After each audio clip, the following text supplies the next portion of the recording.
अल्हम्दुलिल्लाह नहमदुहु व नस्तईनुहु व नस्तगफिरुहु व नु'मिनु बिही व नतवक्कलु अलैहि व नऊज़ु बिल्लाहि मिन शुरूरि अनफुसिना व मिन सय्यिआति अअमालिना मन यहदिहिल्लाहु फला मुदिल्ल लहु व मन युद्लिल्हु फला हादिय लहु व नशहदु अन ला इलाहा इल्लल्लाहु वहदहु ला शरीका लहु वला नदीर लहु वला वज़ीर लहु वला मुशीर लहु वला मुईन लहु वसल्लि अला सय्यिदिर रुसुलि व खातमिल अंबिया अल मबऊस इला काफ़तिन नासि बशीरन व नज़ीरा व दाइयन इलल्लाहि बिइज़्निही व सिराजम मुनीरा। वक़ाल अल्लाहु तबारक व तआला फिल कलामिल मजीद वल फुरक़ानिल हमीद यौम ला यनफ़उ मालुन वला बनून इल्ला मन अतल्लाह बिक़ल्बिन सलीम। वक़ाल अन्नबिय्यु सल्लल्लाहु अलैहि वसल्लम इन्नल्लाह ला यंजुरु इला सुवरिकुम व अमवालिकुम वलाकिन यंजुरु इला कुलूबिकुम व अअमालिकुम। सदक़ल्लाहुल अज़ीम, सदक़ल्लाहुल अज़ीम, सदक़ल्लाहुल अज़ीम व सदक़ रसूलुहुन नबियुल करीम व सदक़ रसूलुहुन नबियुल करीम व सदक़ रसूलुहुन नबियुल करीम व नहनु अला ज़ालिका मिनश शाहिदीन वश्शाकिरीन वल्हम्दुलिल्लाहि रब्बिल आलमीन। अल्लाहुम्मा सल्लि अला सय्यिदिना मुहम्मद व अला आलि सय्यिदिना मुहम्मदिन व बारिक व सल्लिम। अल्लाहुम्मा सल्लि अला सय्यिदिना मुहम्मद व अला आलि सय्यिदिना मुहम्मदिन व बारिक व सल्लिम। अल्लाहुम्मा सल्लि अला सय्यिदिना मुहम्मद व अला आलि सय्यिदिना मुहम्मदिन व बारिक व सल्लिम।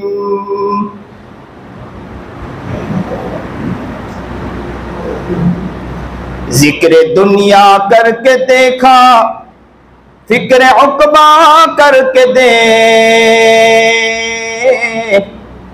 जिक्र दुनिया करके देखा, फिक्र उक़बा करके दे। सबको अपना करके देखा, रब को तो अपना करके देख। सबको तो अपना करके देखा, रब को अपना करके देख।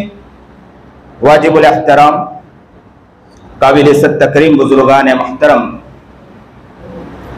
आज बड़ी खुशी मुसर्रत है कि इस वक्त इस इलाके के अंदर मस्जिद अक्सा के अंदर अल्लाह का शुक्र आज हाजिर हैं। अल्लाह से दुआ करते हैं कि अल्लाह सही बात करने की तौफीक अता फरमाए। याद रखें, इंसान का एक जिस्म है। इस जिस्म में इंसान के अंदर एक लोथड़ा है जिसे नबी करीम जनाब सरकार दो आलम सल्लल्लाहु अलैहि वसल्लम ने फरमाया, इन्न फिल जसदि लमुद्गा इदा सलुहा सलुहल जसदु कुल्लु व इदा फसदत फसदल जसदु कुल्लु। इंसान के जिस्म में एक गोश्त का लोथड़ा है, अगर वो सही सालिम रहा तो पूरा जिस्म सही सालिम रहेगा। अगर वो सही सालिम न रहा तो पूरा जिस्म सही सालिम नहीं रहेगा। नबी करीम जनाब सरकार दो आलम सल्लल्लाहु अलैहि वसल्लम ने फरमाया, वो क्या है? अला वही अल कल्ब, वो दिल है। दिल अगर सही सालिम रहा तो पूरा जिस्म सही सालिम रहेगा। जिस्म अगर सही, अगर दिल सही सालिम ना रहा तो पूरा जिस्म सही सालिम नहीं रहेगा। ये दिल जो है ना, इस दिल की फिक्र असल है कि ये दिल अगर सही सालिम रहा, इस दिल के ऊपर अगर सही एतबार से मेहनत की गई, इस दिल के ऊपर फिक्र की गई, तो याद रखो कि पूरा जिस्म सही सालिम रहेगा। अगर इस दिल पर मेहनत नहीं की गई तो याद रखे पूरा जिस्म सही सालिम नहीं रहेगा। उस पर जो आमाल सरजद होते हैं वो आमाल सही सरजद नहीं होते। इसलिए अक्सर बेशतर देखा गया कि इंसान का दिल अगर गंदा है तो इंसान के आज़ा भी वही हरकत करते हैं। मैं उसे मिसाल से अक्सर समझाया करता हूं कि इंसान के हाथ में मोबाइल है, मोबाइल के अंदर मेमोरी हुआ करती है। मेमोरी अगर गंदी हो, मेमोरी के अंदर फिल्म डाली हो, मेमोरी के अंदर अगर उसने कुछ न कुछ डाल दिया हो, गंदी चीजें डाली हो, तो याद रखो मेमोरी में गंदी चीजें हैं तो स्क्रीन में क्या दिखाएगा? स्क्रीन वही दिखाएगा जो मेमोरी के अंदर है। अगर मेमोरी के अंदर आपने कुरान करीम डाला, मेमोरी के अंदर आपने नज़म डाली, मेमोरी के अंदर आपने नात डाला, मेमोरी के अंदर आपने अच्छी चीज डाली, तो स्क्रीन क्या दिखाएगा? स्क्रीन अच्छी चीज दिखाएगा। जो मेमोरी के अंदर है, मेमोरी के बाहर वही दिखाई जाएगी। बस यूं ही समझे कि इंसान का दिल है, दिल अगर गंदा है, दिल में गुनाह है, दिल में गफलतें हैं, तो याद रखो आंखें भी वही काम करेगी, जबान भी वही काम करेंगे, हाथ और पैर भी वही काम करेंगे, और बदन का जो उज़्व, बदन के हिस्से से, बदन के आज़ा से जो आमाल सरजद होते हैं वो आमाल भी इसी तरह सरजद होंगे। इसीलिए इंसान से कहा जाता है कि अपने दिल के बनाने की मेहनत करें कि ये दिल बन जाएगा तो सारा काम आसान हो जाएगा। अगर ये दिल गंदा है तो काम मुश्किल होता चला जाएगा, हर काम बिगड़ते चले जाएंगे। इसीलिए नबी करीम जनाब सरकार दो आलम सल्लल्लाहु अलैहि वसल्लम ने फरमाया, इन्नल्लाह ला यंजुरु इला सुवरिकुम व अमवालिकुम वलाकि यंजुरु इला कुलूबिकुम व आमालिकुम। याद रखो अल्लाह रब्बुल इज्जत आपकी शक्ल सूरत को नहीं देखता। आप कितने लिपस्टिक लगाते ये अल्लाह रब्बुल इज्जत नहीं देखता। आप कितने पाउडर लगाते अल्लाह रब्बुल इज्जत ये नहीं देखता है। आप कितने अच्छे कपड़े पहनकर चल रहे हैं ये अल्लाह रब्बुल इज्जत नहीं देखता। आप कितना माल कमाते हैं अल्लाह रब्बुल इज्जत ये नहीं देखता। आप बेहतरीन घर से बन सवर कर निकल रहे हैं, आप ये समझ रहे हैं कि मैं बन सवर कर निकल रहा हूं, लोग मुझे पसंद करेंगे।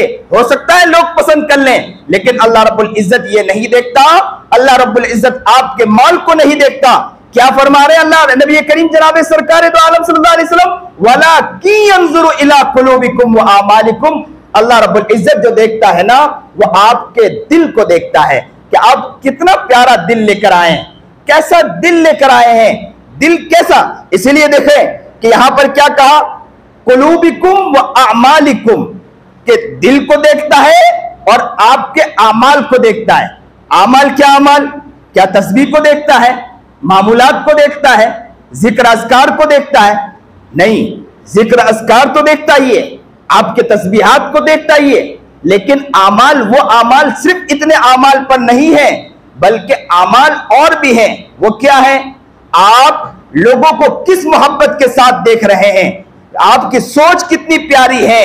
आप अगर चल रहे हैं, सामने एक आदमी गिर रहा है, दो आदमी दौड़ लगा रहे हैं उसको बचाने के लिए, और आपके ज़हन में ख्याल आया कि मैं भी उन्हें बचाऊं, और आपके दिल में ख्याल आया, कहते हैं कि ये आमाल भी आपके बहुत प्यारे हैं। बस ये आमाल जो आपके दिल में ख्याल आया है, अल्लाह को ये अमल भी बहुत पसंद है। अल्लाह कहता है कि मैं तेरे इसी अमल को देखना चाहता हूं कि तेरे दिल में ख्याल आया ना, यही ख्याल बहुत प्यारा ख्याल है, बस इसी ख्याल के एतबार से तुझे चलना है। आज हालात दुनिया के बिगड़ते चले जा रहे हैं, आज दुनिया के हालात बदलते चले जा रहे हैं, आज दुनिया के हालात जो हम देख रहे हैं बिगड़गू होते चले जा रहे हैं। ऐसे हालात में इंसान की ज़हनियत भी बनती चली गई, इंसान की सोच और फिक्र भी ये होती चली गई। इंसान सोचता है जिस तरह जिंदगी गुजरती चली जा रही, जिस तरह रहना उस तरह रह रहा है, जिस तरह चलना उस तरह चल रहा, जिस तरह फिरना उस तरह फिर रहा, और क्या समझ रहा है कि जिंदगी तो है, क्या करे, मजबूरी है, हालात को भी देखना पड़ता है, हालात को देखकर चलना पड़ता है, मसाइल को देखकर चलना पड़ता है, मुसीबतों और परेशानियों को देखकर चलना पड़ता है। हमारे सामने बात तो आ जाती है लेकिन हमें हालात भी देखना होता है। तो याद रखें, हालात को तो देखें लेकिन हालात के साथ याद रखें, अगर आप आपके दिल पर आप मुतवज्जे हैं और दिल को सही सालिम लेकर लोगों के हालात में आप उनके लिए मददगार बनते हैं, आप उनके लिए अच्छाई के एतबार से काम कर रहे हैं, आप भलाई के एतबार से काम कर रहे हैं, आपकी जहनियत अच्छी हो रही है, आपके दिमागों में अच्छी बातें परवरिश कर रही है, तो याद रखें ये अमाल आपके दुरुस्त हैं। आपके दिल को अल्लाह इसी दिल को भी देख रहा है और इसी अमल को भी अल्लाह रब्बुल इज्जत देख रहा है। तो इसीलिए अल्लाह रब्बुल इज्जत ने, याद रखें, दो दिल पैदा नहीं किए कि एक दिल गुनाह के लिए और एक दिल अल्लाह के लिए। अल्लाह ने दो दिल नहीं पैदा किए। इसलिए कुरान करीम में अल्लाह रब्बुल इज्जत ने फरमाया, वमा जअलल्लाहु फी कुलूबिकुम लिरजुलिन मिन कल्बैनि फी जौफी। दो दिल अल्लाह रब्बुल इज्जत ने इंसान के दिल में पैदा नहीं फरमाए, एक ही दिल पैदा फरमाया। इंसान ये समझे कि दो दिल पैदा, कि इंसान इसी दिल में अल्लाह को भी, इसी दिल में गुनाह को भी लेके आए, इसी दिल में हर चीज को लेकर आए, नहीं। दो दिल अल्लाह रब्बुल इज्जत ने एक ही दिल बनाया और वो दिल किसके लिए है? अल्लाह के लिए, उसके अलावा कोई और नहीं होना चाहिए। इसीलिए कुरान करीम में फरमाया, यौम ला यनफउ मालुन वला बनून इल्ला मन अतल्लाह बिकल्बिन सलीम। कयामत के दिन कोई चीज काम नहीं आएगा, माल भी काम नहीं आएगा, मता भी काम नहीं आएगा, कोई चीज काम नहीं। यौम ला यनफउ मालुन वला बनून, औलाद भी काम नहीं आएगी। कौन काम आएगा? इल्ला मन अतल्लाह बिकल्बिन सलीम। बेहतरीन दिल लेकर आओगे वही दिल काम आएगा, उसके अलावा कोई दिल काम नहीं आएगा। आज दिल अपने दिल की तरफ मुतवज्जे होकर जरा देखे, अपने दिल की तरफ अपने गिरबान में झांक कर देखे, ये दिल कैसा दिल हो चुका है, हमारा दिल कितना, हमारा दिल किस तरफ जा रहा है, हमारे दिल की गहराई के अंदर झांक कर देखे, हमें पता चलता है इस दिल में कितना हसद भरा है, इस दिल में कितनी गीबत है, इस दिल में कितनी चुगलियां है, ये दिल कितना गंदा पड़ा है। इस दिल की तरफ तवज्जो करेंगे तो हमें पता चलेगा ये दिल हजारों गुनाहों में डूबा पड़ा है। इस दिल की तरफ अब भी मुसलमान है जो इस दिल की तरफ तवज्जो नहीं करता है। और खुद कुरान करीम ये फरमा रहा है, यौम ला यनफउ मालुन वला बनून इल्ला मन अतल्लाह बिकल्बिन सलीम। कल क़यामत के दिन कुछ काम नहीं आएगा, काम आएगा तो क्या काम आएगा? बना हुआ दिल काम आएगा, उसके अलावा कोई चीज काम नहीं आएगी। इसीलिए आप देखें, अजीब बात है, आप सेब खरीदने जाए, एप्पल खरीदने जाए, एप्पल में दाग हो तो आप खरीदोगे? रकम दिया हो तो रकम भी दोबारा ले लोगे और एप्पल दोबारा दे दोगे, सेब दोबारा दे दोगे, क्योंकि सेब के ऊपर दाग है, दाग वाला सेब आप खरीदोगे नहीं। तो अल्लाह भी बेवफार है, ताजिर है। दिल पर दाग हो तो अल्लाह ताला इस दिल के बदले हमें जन्नत अता करेगा क्या? कहेगा अल्लाह ये तो दाग वाला लेकर आए, आंखों से गुनाह किया ना, उसका दाग इस दिल पर है, जबान से झूठ बोला ना, उसका दाग तेरे दिल पर है, कान से गुनाह किया ना, उसका दाग तेरे दिल पर है। मैं इस दागशुदा दिल को नहीं लेना चाहता हूं, इस दागशुदा दिल के बदले में तुझे जन्नत नहीं अता करूंगा।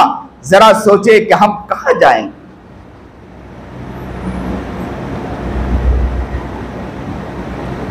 कुरान करीम में साफ फरमाया, वहुस्सिला मा फी सुदूर, जो सीने में है सब खुलकर सामने आ जाएगा। अल्लाह सारी चीजें खोलकर रख देगा। तो ये जो दिल है ना, इसीलिए तो मिलता है ये बात कि जब इंसान का जब दिल बना होता है, दिल में अच्छाइयां होती है, तो इंसान के आज़ा उसी तरह काम करते हैं, इंसान के आज़ा से वही अफ़आल सरजद होते हैं। और इंसान का दिल बना हुआ नहीं है तो आमाल उस तरह सरजद नहीं होते हैं। एक वाकया मिलता है कि एक शख्स ने एक पोपट को पाला और उसके दिल में जज्बा पैदा हुआ कि मैं उसे अल्लाह अल्लाह सिखाऊं। उसे अल्लाह अल्लाह सिखाया। अल्लाह अल्लाह सिखाने के बाद वो पोपट अल्लाह अल्लाह बोलता, वो झूमने लगता क्योंकि उसे बड़ा प्यार आता। जब भी वो अल्लाह अल्लाह पोपट करता उसे बड़ा मजा आता, वो मजे के अंदर, जज्बे के अंदर झूमने लगता। लेकिन एक मर्तबा यह हुआ कि बिल्ली आई, उस पोपट को झपट मारी और पोपट को वहीं खत्म कर दिया। कहते हैं कि जैसे ही झपट मारना था पोपट के ऊपर, वो अल्लाह अल्लाह के बजाय वो टे टे करने लगा। अल्लाह वाले वहां पहुंचे, उस शख्स ने बड़े अंदाज में, अजीब अंदाज में कहा कि हजरत क्या बतलाऊं, मैंने अपने पोपट को अल्लाह अल्लाह सिखाया था। हजरत ने पूछा कि क्यों गमगीन बैठे हो? तो उसने गम की वजह बतलाई कि हजरत मेरे पोपट मैंने पाला था, वो अल्लाह अल्लाह बोलता था, लेकिन मसला यह है कि जैसे ही बिल्ली ने झपट मारी, बिल्ली का झपट मारना था कि उसकी जबान से अल्लाह अल्लाह के बजाय टेटे निकलने लगा, तो दिल रोने लगा कि मैंने उसे अल्लाह अल्लाह सिखाया था, मरते वक्त भी उसकी जबान से अल्लाह निकलना चाहिए था, लेकिन मरते वक्त उसकी जबान से अल्लाह के बजाय टेटे निकलने लगा। तो हजरत ने अजीब बात कही कि उसके दिल में अल्लाह था ही नहीं, टेटे था, इसलिए उसकी जबान से टेटे ही निकला। अगर उसकी दिल में अल्लाह होता, जबान पर अल्लाह नहीं होता, इसलिए कि उसने जबान से अल्लाह कहती थी, दिल से तो नहीं कहती थी। दिल में जो चीज थी वो मरते वक्त जाहिर हो चुकी। तो याद रखे कि हमारे दिल में गुनाह, हमारे दिल में गफलत, हमारे दिल में दुनिया, हमारे दिल में गीबत, हमारे दिल में चुगली, हमारे दिल में हसद, हमारे दिल में बुग़्ज़, हमारे दिल में रियाकारी, हमारे दिल में झूठ, हमारे दिल में दगाबाजी, हमारे दिल में धोखा, हमारे दिल में फरेब, हमारे दिल में बदमाशी, हमारे दिल में अय्यारी, ये सारे गुनाह अगर इस दिल में हैं तो मरते वक्त क्या निकलेगा? जरा हमें खुद सोचे, अपने गिरेबान में झांक कर देखें कि मरते वक्त क्या निकलने वाला। एक पोपट की जुबान से अगर अल्लाह अल्लाह के बजाय टेटे निकल सकता है, तो याद रखें कि क्या हमारी जुबान से कलिमा ला इलाहा इल्लल्लाह जारी हो सकता है कि नहीं हो सकता? कलिमा ला इलाहा इल्लल्लाह के बजाय जुबान से क्या निकलेगा, ये हमें सोचना है। आज के हालात चाहे दुनिया के बदलते जा रहे हैं, हम दुनिया को कोसे, अपनी जगह कोसते रहें, लेकिन अपनी जिंदगी को भी कोसना चाहिए कि हम अपने दिल के बारे में कहां मुतवज्जे हैं, कितने मुतवज्जे हैं, हम अपने दिल की तरफ देख रहे हैं कि नहीं देख रहे हैं, हमारा दिल किस तरफ जा रहा, इस तरफ भी तवज्जो देने की जरूरत है। इसीलिए कहते हैं दिल के बारे में कि दिल एक जमीन के बारे में, जमीन की तरह है। जमीन पर अगर काश्तकारी न की जाए, जमीन पर अगर खेती न की जाए, तो जमीन क्या हो जाएगी? बंजर हो जाएगी कि नहीं बंजर हो जाएगी? अरे बोलिए ना। अगर काश्तकारी ना की जाए तो जमीन क्या हो जाएगी? बंजर हो जाएगी। बस इसी तरह बतलाया कि जमीन पर अगर काश्तकारी न की जाए तो जमीन बंजर हो जाती है। इसी तरह अगर दिल पर मेहनत न की जाए तो दिल भी बंजर हो जाता है। इसीलिए अक्सर और बेशतर लोगों को देखा गया कि वो इंसान को अगर कुछ बतलाया जाए तो उनके दिलों में बात नहीं उतरती, दिल पत्थर के मानिंद हो जाता है। उन्हें समझाया जाए तब भी उनके दिलों में बात नहीं उतरती, दिल पत्थर, बल्कि मैं आगे बढ़कर यूं कहूं कि पत्थर नहीं, पत्थर से ज्यादा सख्त हो जाते हैं। पत्थर का हाल तो यह है कि उसमें भी अगर पत्थर फूटे तो उसमें से एक न एक दिन पानी फूटकर निकल आएगा, एक न एक दिन पानी निकल जाएगा उसमें, एक न एक दिन। बाज़ जगह तो यहां तक लिखा कि पत्थरों से भी अल्लाह अल्लाह जारी हो गया। लेकिन ए इंसान, जरा अपने दिल की तरफ तवज्जो कर कि तेरा दिल क्या वो दिल है कि पत्थर से भी ज्यादा सख्त हो चुका, कि कहीं ऐसा ना हो कि पत्थर भी ये कहे कि तेरा दिल कैसा दिल हो चुका कि तू मुझसे भी ज्यादा गया गुजरा हो चुका। जरा अपने दिल की तरफ मुतवज्जे होना है, अपने दिल की तरफ तवज्जो करना है कि ये दिल कितना गंदा हो चुका, दिल के अंदर कितनी गंदगी आ चुकी है। इसीलिए बाज़ जगह यहां तक लिखा है कि इंसान गफलत में पड़ा रहता है, तो गफलत में पड़े रहने की वजह से इंसान का दिल अंधा हो जाता है। गफलत में पड़े रहने की वजह से इंसान का दिल क्या हो जाता है? अंधा हो जाता है। जैसे नाबीना को आपने देखा, जो नाबीना होता है, जिसे दिखता नहीं है, आपने उसे देखा होगा, वो जब चलता है ना तो उसे नजर नहीं आता, कभी कभी यहां वो अठराता है, कभी वहां ठोकर खाता है, कभी वहां ठोकर खाता है, कभी इस तरफ ठोकर खाता है, कभी उस तरफ ठोकर खाता है, इसलिए कि दिखता नहीं। वो धीरे धीरे चलता है, कभी यहां हाथ रखता है, कभी वहां हाथ रखता है। हो सकता है कोई ऐसी चीज आए जो उसको लग गई, तो हो सकता है कि सर पर जख्म भी आ सकता है। बस यूं समझें कि इसी तरह कहा गया कि इंसान अगर गफलत में पड़ा रहता है तो गफलत की वजह से दिल भी पत्थर, दिल भी क्या हो जाता है, दिल अंधा हो जाता है। इसीलिए कौम के बारे में कहा इन्नहुम कानू कौमन अमीन, कि वो कौम अंधी थी। रिवायत से पता चलता है कि अंधी कौम तो कोई थी नहीं, तो फिर अंधी कौम क्यों कहा अल्लाह रब्बुल इज्जत ने? तो कहा कि उनके सामने बातें आई, उनके सामने अच्छी अच्छी बातें आई, उनके सामने प्यारी प्यारी बातें आई, उनके सामने किताब आई, उनके सामने नबी आए और किताबों को पेश किया, ईमानियात को पेश किया, लेकिन उन्होंने उस तरफ तवज्जो नहीं की। तो क्या कहा कि उनका दिल अंधा हो चुका, यानी वो अंधी कौम हो चुकी है।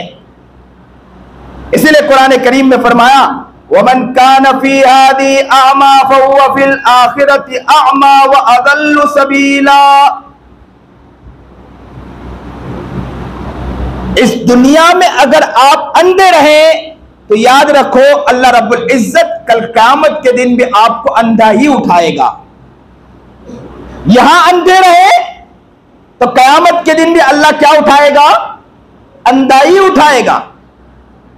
अब सवाल यह पैदा होता है कि यहां अंधे रहे तो क़यामत के दिन अंधा उठाएगा, तो क्या हम यहां अंधे तो है नहीं?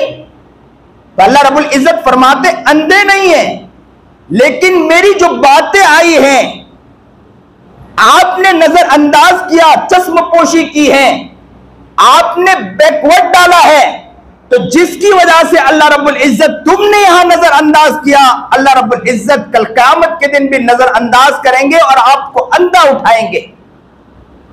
वमन आरदा अन ज़िक्री फ़इन्न लहू मईशतन दंका। कुरान करीम कह रहा है कि अल्लाह की बातों से तुमने एराज किया, अल्लाह की बातों को छोड़ा, मुंह फेरा अल्लाह की बातों से। फ़इन्न लहू मईशतन दंका, अल्लाह रब्बुल इज्जत क्या करेंगे? आपकी जिंदगी को तंग कर देंगे, मईशत को तंग कर देंगे। अब बहुत से लोग कहते हैं कि मौलाना जिंदगी तंग हो चुकी है, हमारी जिंदगी तंग हो चुकी है।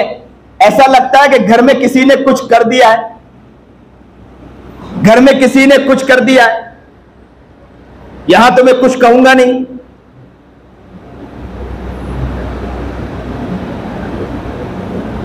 अब डोल लगाते हैं, कहां डोल लगाते हैं? अब दो दो आमिल है मेरे बाजू में, वहां भी है यहां भी है, लफ्ज कहना तो मुश्किल है मेरे लिए। जिंदगी तंग कर दी, अब डोल लगाते। अब तंग किसने की है? अल्लाह ने अगर तंग कर दी तो कोई खोलना चाहे तो खोल सकता है, कोई खोल नहीं सकता है। वमन आरदा अन ज़िक्री, अल्लाह के जिक्र से एराज किया, फ़इन्न लहू मईशतन दंका, अल्लाह रब्बुल इज्जत मईशत को, उनकी जिंदगी को तंग कर देता है। वनहशुरुहु यौमल क़ियामति आमा, जिंदगी को तंग नहीं करता है, बल्कि सिर्फ इतना ही नहीं कि जिंदगी को तंग कर दिया, बल्कि अल्लाह रब्बुल इज्जत कल क़यामत के दिन अंधा उठाएगा। क़ाल रब्बि लिमा हशरतनी अमा, वो बंदा कहेगा अल्लाह तुमने मुझे अंधा उठाया, वक़द कुन्तु बसीरा, मैं तो दुनिया में देखता था, मैं दुनिया में देखता था, तुमने मुझे अंधा उठाया। अल्लाह कहेगा क़ाल कज़ालिका अततका आयातुना फ़नसीतहा, तुझे मालूम नहीं मेरी निशानियां तेरे पास आई, मेरी नबी की बात तेरे पास आई, मेरी हदीस तेरे पास आई, कुरान करीम तेरे पास आया, अल्लाह वालों ने तुझे अच्छी अच्छी बातें सिखाई। क़ाल कज़ालिका अततका आयातुना फ़नसीतहा, तूने बुलाया कि नहीं बुलाया? तूने बुला दिया मेरी बातों को, पसे पुष्ट डाल दिया। वह कज़ालिकल यौम तुनसा, जब तूने मुझे बुलाया आज मैं तुझे भुला दूंगा। और जब अल्लाह बुला दे तो कोई दुनिया की ताकत है उसे याद कर सकता है? अल्लाह कल क़यामत के दिन कहेगा क़ाल कज़ालिका अततका आयातुना फ़नसीता। ए मुसलमानों, आज कान खोल के सुन लो कि याद रखो, अगर अल्लाह के अहकामात को आपने बुलाया, अल्लाह की बातों को आपने बुलाया, अल्लाह की जो बातें है उसका बातें आई उसको बुलाया, नबी अलैहिस्सलाम के जो तरीकों को बुलाया, याद रखो कि कल क़यामत के दिन अल्लाह के पास हाजिरी होगी। अल्लाह फरमाएगा क़ाल कज़ालिक अततक आयातुना फनसीतहा, तुमने मेरी बात को भुलाया है ना, व कज़ालिकल यौम तुनसा, जिस तरह तुमने वहां मुझे बुलाया इसी तरह मैं तुझे यहां बुला दूंगा। अल्लाह बुला दे तो कौन याद करने वाला। उसी अल्लाह से हम कहते हैं कि अल्लाह तू हमें न भुलाना, हमारा कोई नहीं है, तू ही हमारा रब है, तुझी को देखते हैं, तेरे अलावा कौन है। अगर तूने हमें बुला दिया तो हमारा कोई पुरसान हाल नहीं। अल्लाह हमें नेक बना, मुत्तकी बना, और हमारे दिल को वो दिल बना दे कि जिस दिल में आप नजर आए, वो दिल ना हो कि जिस दिल में आप नजर ना आए। ऐसे दिल ना बनाए, वो दिल बनाए कि जिस दिल में आप ही आप नजर आए, कोई और नजर ना आए। इसलिए कहते हैं कि जब इंसान गुनाह करता है ना, नबी करीम जनाबे सरकार दो आलम सल्लल्लाहु अलैहि वसल्लम की हदीस है कि इंसान गुनाह करता है, दिल पर एक काला नुक्ता लग जाता है, फिर गुनाह करता है तो एक काला धब्बा लग जाता है, फिर गुनाह करता है फिर एक काला धब्बा लग जाता है, यहां तक कि मेहर जब्बारियत लग जाती है। खतमल्लाहु अला कुलूबिहिम, उनके दिलों पर अल्लाह ताला मोहर लगा देता है, अल्लाह मोहर लगा देता है। अब याद रखें कि अगर दिल पर मोहर लग गया और दिल हमारा वो दिल हो गया कि जिस पर मोहर लग चुका हो, तो इंसान जिंदगी भी जिस तरह गुजारना चाहिए नहीं गुजार पाता। मैं अक्सर बेशक कहा करता हूं कि दिल अगर प्यारा होना तो लोगों की खिदमत की तरफ इंसान माइल होता है, दिल अगर अच्छा होना लोगों की मोहब्बत की तरफ वो आगे बढ़ता है। दिल अगर प्यारा होना मां से प्यार करने लगता है, दिल अगर प्यारा हो तो बाप से भी प्यार करने लगता है। अगर दिल प्यारा ना हो तो माँ बाप से मोहब्बत का भी दिल नहीं, माँ बाप से मोहब्बत का भी दिल नहीं चाहता। माँ बाप की तरफ मोहब्बत से जो रिश्ता जुड़ना चाहिए वो रिश्ता भी जुड़ नहीं पाता। और इंसान को जिस तरह काम करना चाहिए काम में मजा नहीं आता, इसलिए मजा नहीं आता कि दिल प्यारा नहीं है। और इस दिल को प्यारा करने के लिए किताबों में फरमाया कि सबसे प्यारी बात यह है कि इंसान को चाहिए कि अल्लाह के जिक्र से इस दिल को नरम कर सकते हैं, इस दिल की गंदगियों को दूर कर सकते हैं। और अल्लाह का जितना जिक्र किया जाता है, जिक्र करने की वजह से अल्लाह वालों की मजलिस में जितना इंसान शरीक होता है, अल्लाह वालों के पास जितना बैठता है, अल्लाह वालों के पास बैठने की वजह से दिल की जो गंदगी है ना वो गंदगी दूर हो जाती है। इब्राहिम अला नबीना अलैहिस्सलाम का वाकया मिलता है कि इब्राहिम अला नबीना अलैहिस्सलाम का अल्लाह रब्बुल इज्जत ने फरमाया कि ए इब्राहिम सुनिए, और दिल के कानों से सुनिए। फरमाया क्या? फरमाया कि ए इब्राहिम तो अपने दिल को धो लिया कर। इब्राहिम ने फरमाया कि अल्लाह मैं दिल को कैसे धोऊं? दिल को कैसे धोऊं? इसलिए कि दिल तो जिस्म के अंदर है, तो दिल को मैं कैसे धोऊं? अल्लाह रब्बुल इज्जत ने फरमाया कि दिल को जाहिर के पानी से न धो, दिल को आंखों के आंसू निकाल कर अल्लाह के सामने मेरे सामने रो रो कर धो लिया कर। ये दिल का रोना है और दिल का धोना है। आज हमारा रोना कितना है, कितना अल्लाह के सामने रोते हैं, कितना गिड़गिड़ाते हैं। हम लोगों के सामने तो रोते बहुत मिलते हैं, अपने हालात के बारे में कहकर रोते बहुत मिलते हैं, अल्लाह के सामने गिड़गिड़ाते कितना मिलते हैं। जरा अपने दिल की तरफ तवज्जो करके देखें।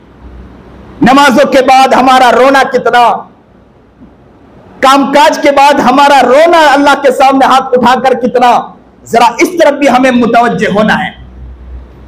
जब इंसान का दिल बनता है तो इंसान कामयाबी की तरफ बढ़ता है, इंसान का दिल गंदगी की तरफ आता है तो इंसान नाकामी की तरफ बढ़ता है। नबी करीम जनाबे सरकार दो आलम सल्लल्लाहु अलैहि वसल्लम की हदीस, लिकुल्ली शैइन सकालतुन, हर चीज की शकल है, यानी पॉलिश करने वाली चीज है। जैसे जूते को पॉलिश किया जाता है ना, तो जूते को पॉलिश करने के बाद जूता चमक जाता है। इसी तरह लोहे को पॉलिश करने वाली चीज, लोहे को पॉलिश किया जाए तो लोहा चमक जाया करता है। इसी तरह कपड़े को धोने वाली चीज साबुन है, कपड़े से अगर साबुन से धो लिया जाए तो कपड़ा बेहतरीन चमकदार हो जाता है। इसी तरह नबी करीम जनाब सरकार दो आलम सल्लल्लाहु अलैहि वसल्लम ने फरमाया, लिकुल्ली शैइन सिकालतुन, वो सिकालतुल नबी करीम जनाब सरकार दो आलम सल्लल्लाहु अलैहि वसल्लम की हदीस है कि वह सिकालतुल कुलूबी जिक्रुल्लाह, और कल्ब को पालिश करने वाली जो चीज है ना वो अल्लाह का जिक्र है। अल्लाह के जिक्र से दिल का जो जंग है ना वो दूर हो जाता है, दिल का जंग खत्म हो जाता है, दिल का दाग खत्म हो जाता है। दिल के दाग को अगर खत्म करना है, दिल के जख्म को अगर खत्म करना है तो याद रखो अल्लाह का जिक्र कसरत से किया करें, अल्लाह वालों की मजलिस में बैठा करें, अल्लाह वालों के पास आया करें। आज का माहौल क्या माहौल है? आज देखा जाता है, क्या देखा जाता है, लोग और लोगों की मजलिसों में ज्यादा बैठा करते हैं, लेकिन अगर दीन की मजलिस हो, दीन की मजलिस में बैठने का शौक नहीं है, दीन के मजलिस में आने का ज़ौक नहीं है। मैं अक्सर एक मिसाल दिया करता हूं, शायद हो सकता है मैंने यहां भी मिसाल दिया है कि नहीं दिया हो। मैं एक मिसाल अक्सर दिया करता हूं कि अगर आप नल को शुरू करें, नल को शुरू करने की वजह से जो पानी गिरे आप उनके करीब जाकर बैठ जाए, अगर आप पलट कर बैठे तब भी पानी का छींटा आप पर उड़ेगा, आप अगर सीधा बैठे तब भी छींटे उड़ेंगे, आप पलट कर बैठे तब भी छींटे उड़ेंगे। इसी तरह अल्लाह ताला अल्लाह वालों के ऊपर रहमतें बरसाते हैं, नेक मजलिसों पर रहमतें बरसाते हैं। तो अगर आप तवज्जो के साथ बैठो या तवज्जो के साथ न बैठो, जो रहमतें उतर रही उसके छींटे आप पर भी उड़ेंगे, आप महरूम नहीं हो सकते। इसलिए याद रखें कि हमें इस दिल को बनाने की फिक्र करना है, और इस दिल के लिए जितनी मेहनतें और कोशिशें हैं उसके लिए हमें दौड़ लगानी, मेहनतें करनी है। अल्लाह वालों की मजलिस है, किसी की मजलिस है, हमें अल्लाह वालों की मजलिस में शिरकत करके, नेक लोगों की मजलिस में शिरकत करके इस दिल को बनाने की फिक्र करनी है। एक शख्स आए हजरत हसन बसरी रहमतुल्लाह अलैह के पास और आकर क्या कहा कि हजरत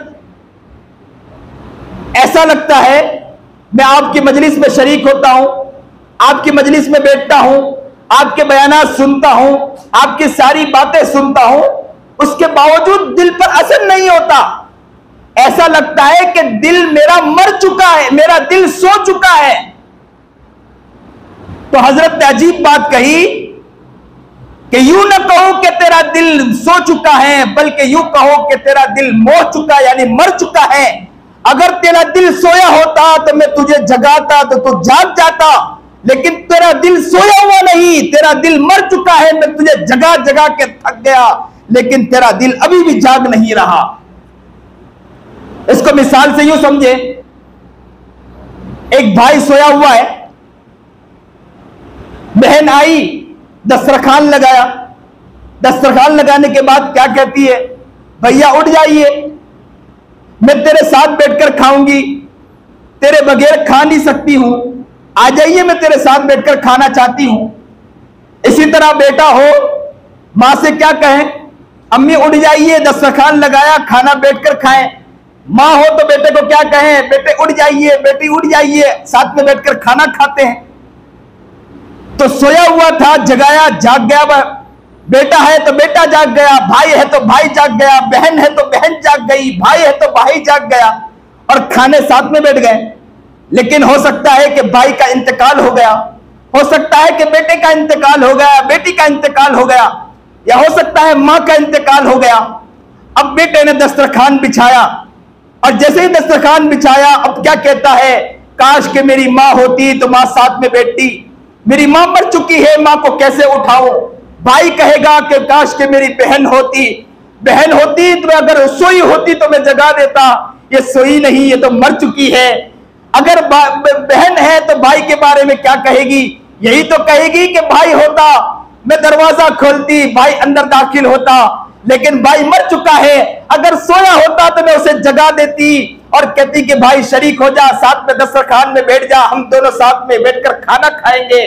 पता ही चला कि मरा हुआ इंसान जो होता है ना वो जागता नहीं, सोया हुआ इंसान जाग जाया करता है।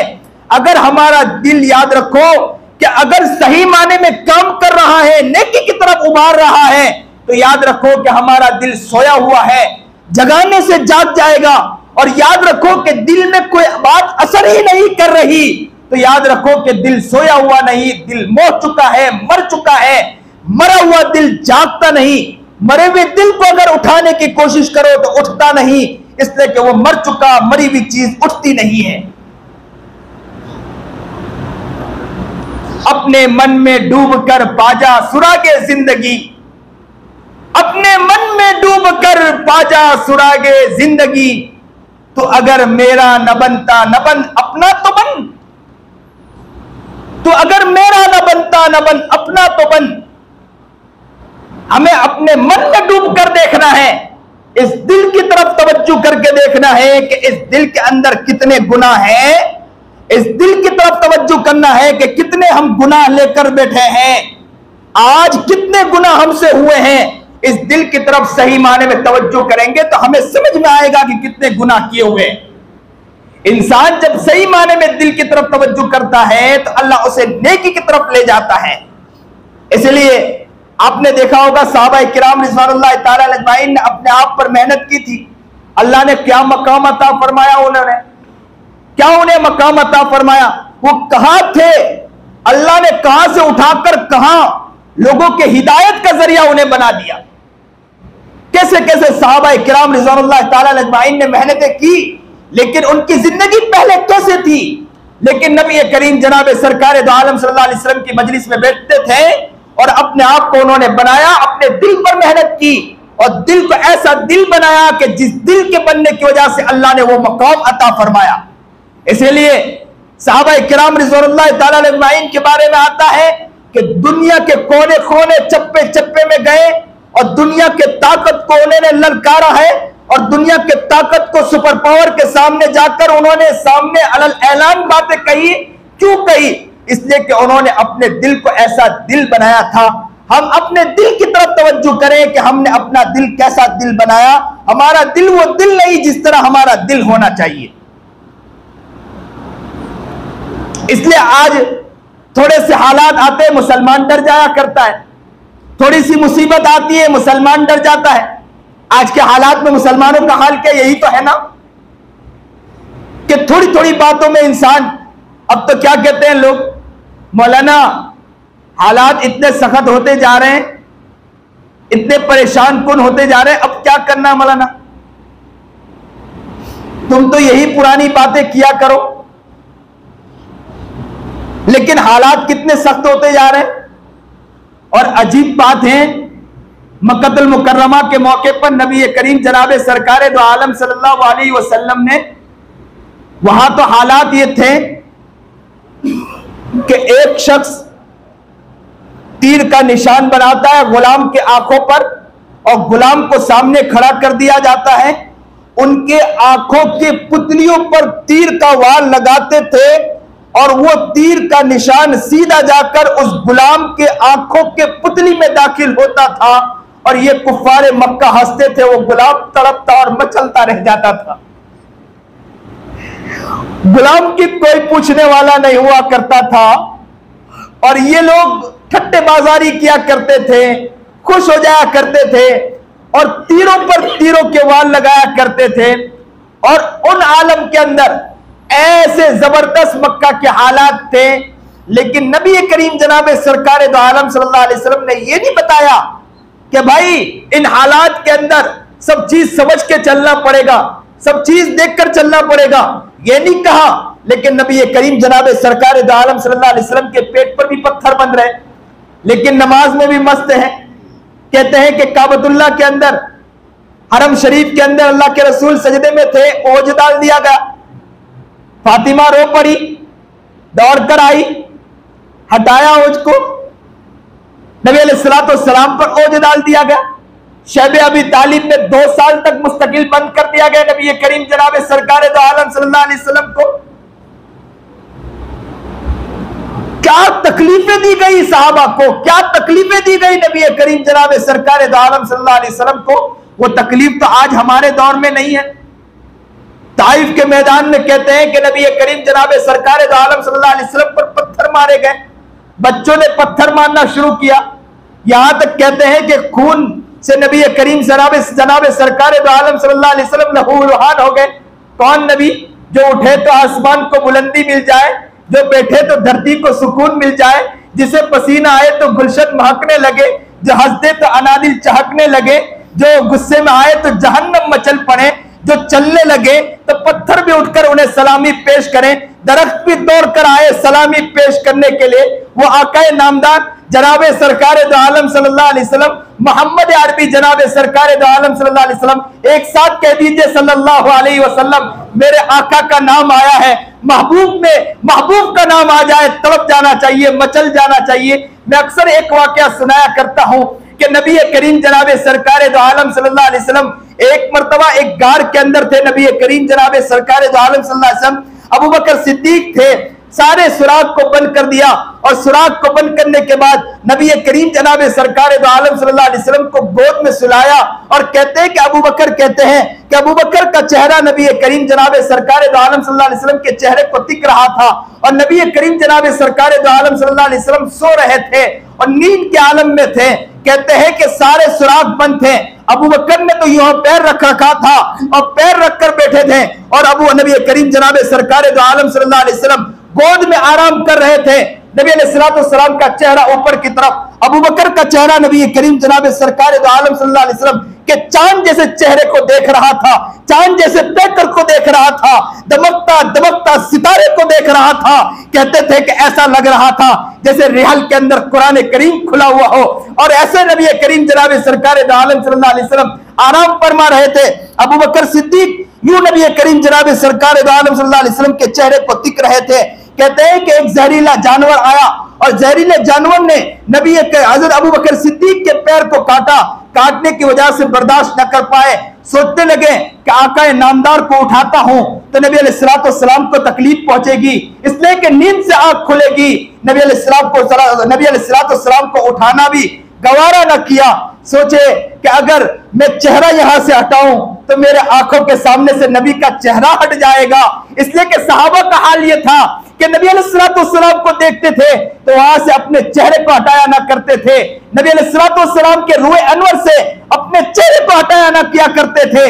कहते हैं कि अबू बकर सिद्दीक नबी अलैहिस्सलाम के चेहरे को यूं देख रहे थे और नबी करीम जनाबे सरकार दो आलम सल्लल्लाहु अलैहि वसल्लम का चेहरा यूं ऊपर की तरफ आसमान की तरफ था और यूं मोहब्बत के साथ देख रहे थे और देखते देखते आंखों से आंसू जारी हो गए क्योंकि बर्दाश्त नहीं कर पाए, वो जहरीला जानवर काट रहा था, बर्दाश्त नहीं कर पाए, आंखों से आंसू का एक कतरा निकला।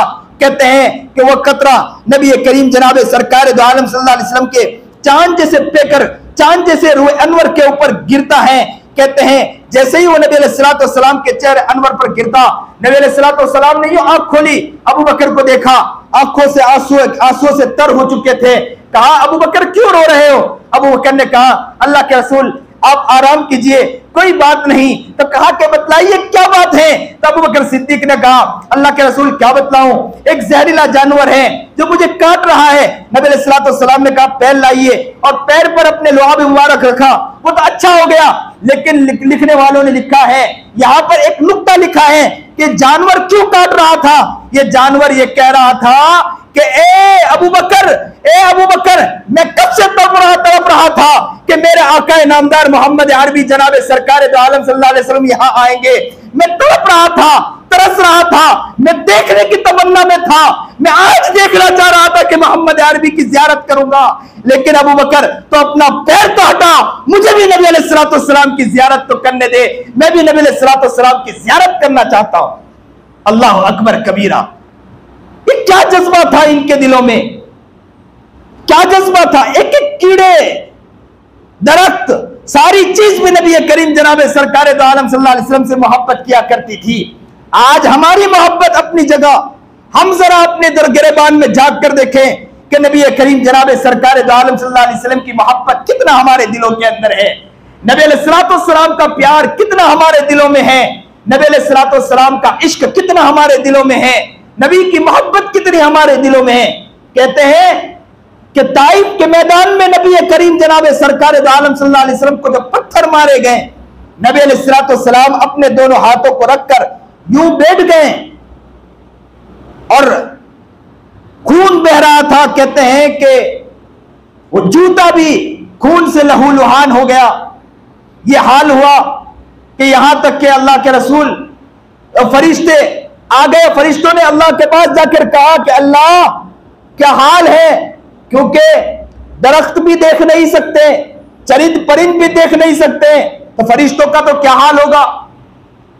अल्लाह के पास गए, अल्लाह से कहा, अल्लाह तो कहा कि नबी अलैहिस्सलाम से ही जाके पूछिए, मेरे महबूब से जाकर पूछिए। कहा कि अल्लाह के रसूल दोनों पहाड़ों के दरमियान इन्हें वो खत्म कर दें। नबी करीम जनाब सरकार दो आलम सल्लल्लाहु अलैहि वसल्लम ने फरमाया नहीं। तो इतनी तकलीफ दी गई नबी करीम जनाब सरकार दो आलम सल्लल्लाहु अलैहि वसल्लम को। मेरे असल बात का मकसद यही है, इतनी तकलीफ दी गई, इतनी तकलीफ दी गई, इतने हालात आए, लेकिन इन हालात में भी सहाबा इकराम रिज़वानुल्लाह ताला अलैहिम ने भी अपनी जिंदगी को बनाया, अपने आप को बनाया, अपने आप के ऊपर मेहनत की कोशिश की। कभी उन्होंने ये अल्फाज नहीं किए, कहा कि हालात ऐसे हैं, इन हालात में हमें क्या करना है। आज हमारा मुसलमान हालात के ऊपर रोना रोता है। जरा से हालात आ जाए, ब्याज पर रकमें लेने के लिए तैयार हो जाता है। मैं अक्सर जगह कहता हूं, सूद पर रकम लेने के लिए तैयार हो जाता है।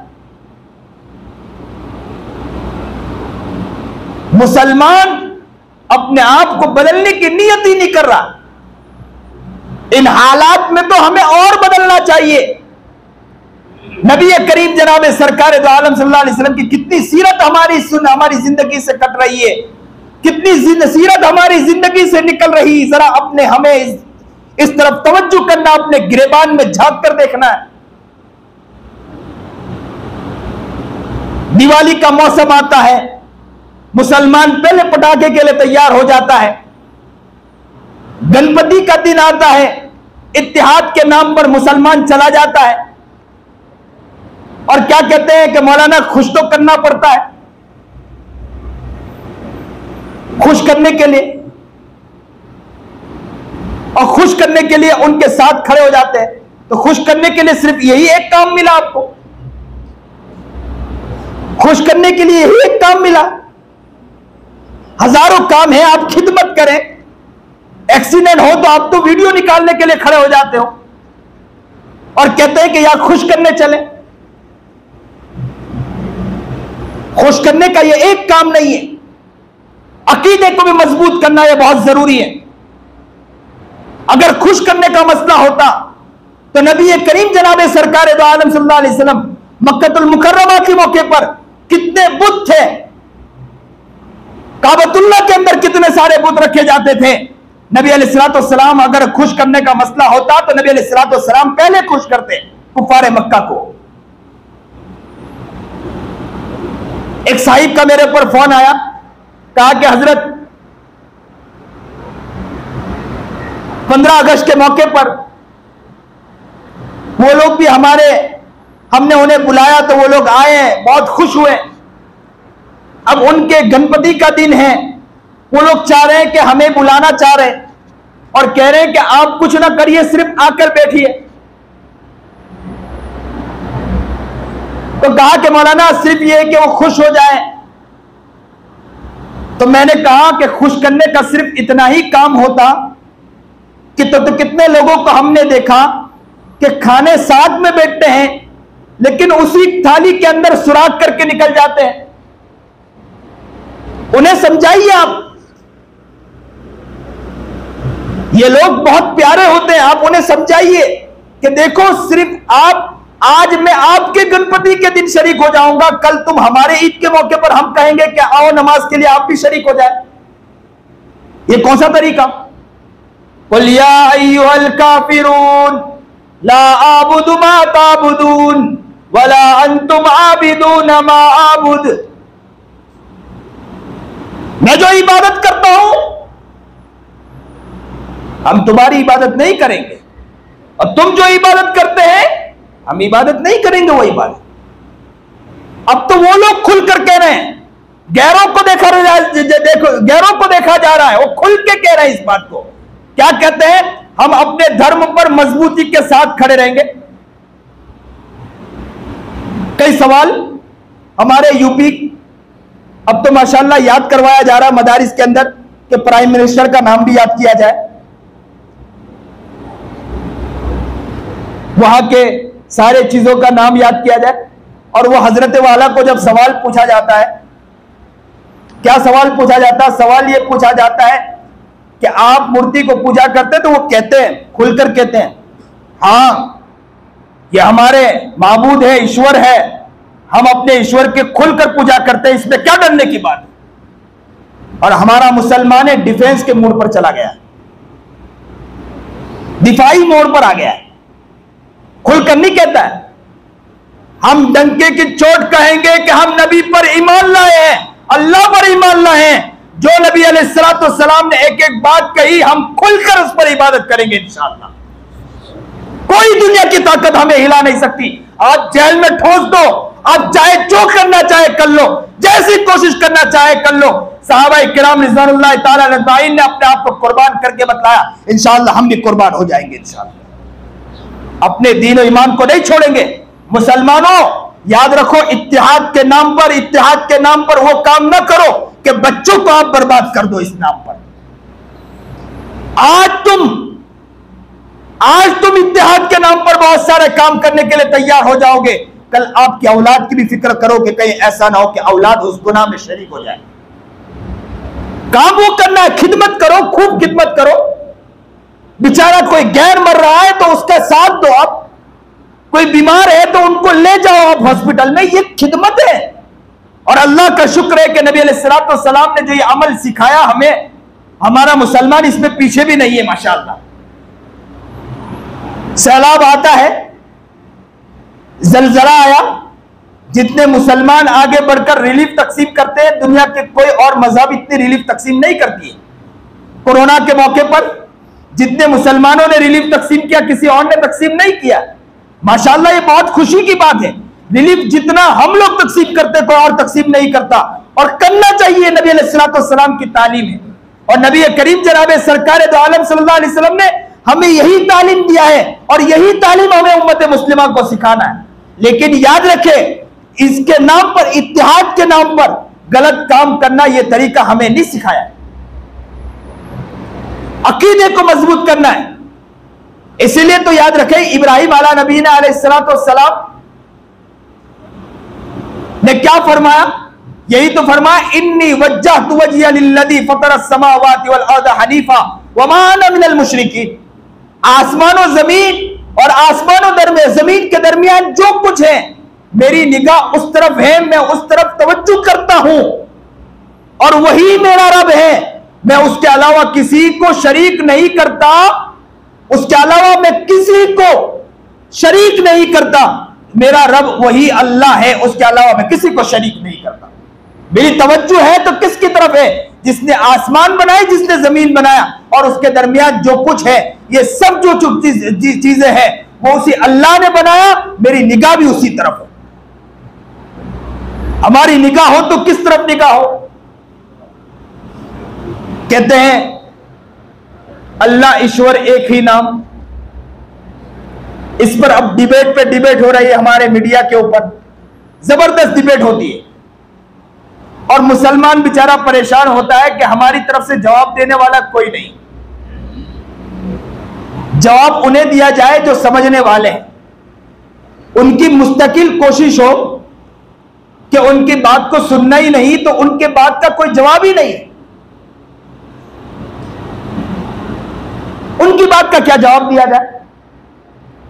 लेकिन मुसलमानों को मैं साफ कहता हूं कि अपने ईमान को मजबूत करना है। क्या मजबूत करना है? ईमान यही कि अल्लाह पर निगाह होनी चाहिए, अल्लाह के अलावा कोई नहीं। ला इलाहा नहीं है कोई माबूद सिवाय, नहीं है कोई इबादत के लायक, कौन? अल्लाह ही है। नहीं है कोई, अल्लाह ही है, उसके अलावा कोई इबादत के लायक। इय्याका नअबुदु व इय्याका नस्तईन, हम तेरी ही इबादत करते हैं और तुझ ही से मदद मांगते हैं, तेरे अलावा किसी और से मदद नहीं मांगते। तो ला इलाहा मुश्किल किशा है तो कौन है? हर चीज को जानने वाला है तो कौन है? आलिमुल गैब हो तो कौन है? वही अल्लाह है। फिर एक साथ कहें, ला इलाहा इल्लल्लाह ला इलाहा इल्लल्लाह, ला इलाहा इल्लल्लाह, ला इलाहा इल्लल्लाह। इस दिल में अगर कौन है? अल्लाह ही है, अल्लाह के अलावा कोई नहीं है हमारे दिलों में। दुनिया अपनी मेहनत करे, करती रहे, दुनिया अपनी कोशिश करे, करती रहे, दुनिया अपनी फिक्रे करे, करते रहे, हम अल्लाह पर ईमान लाए हैं और नबी करीम जनाब सरकार दो आलम सल्लल्लाहु अलैहि वसल्लम पर ईमान लाए, हम उन्हीं पर अपनी जान को इंशाअल्लाह कुर्बान कर देंगे इंशाअल्लाह।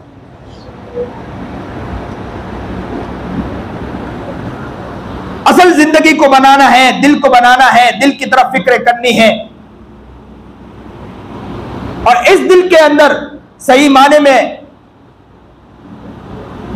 अल्लाह की मोहब्बत, अल्लाह के प्यार, अल्लाह के इश्क को बिठाना है।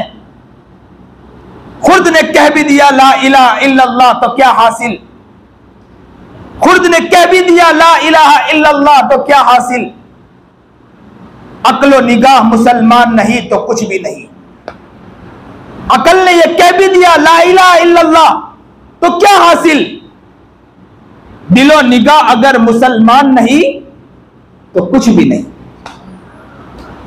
दिल भी मुसलमान नहीं, निगाह भी मुसलमान नहीं तो कुछ भी नहीं। जबान चाहे ला इलाहा इल्लल्लाह कहती फिरे।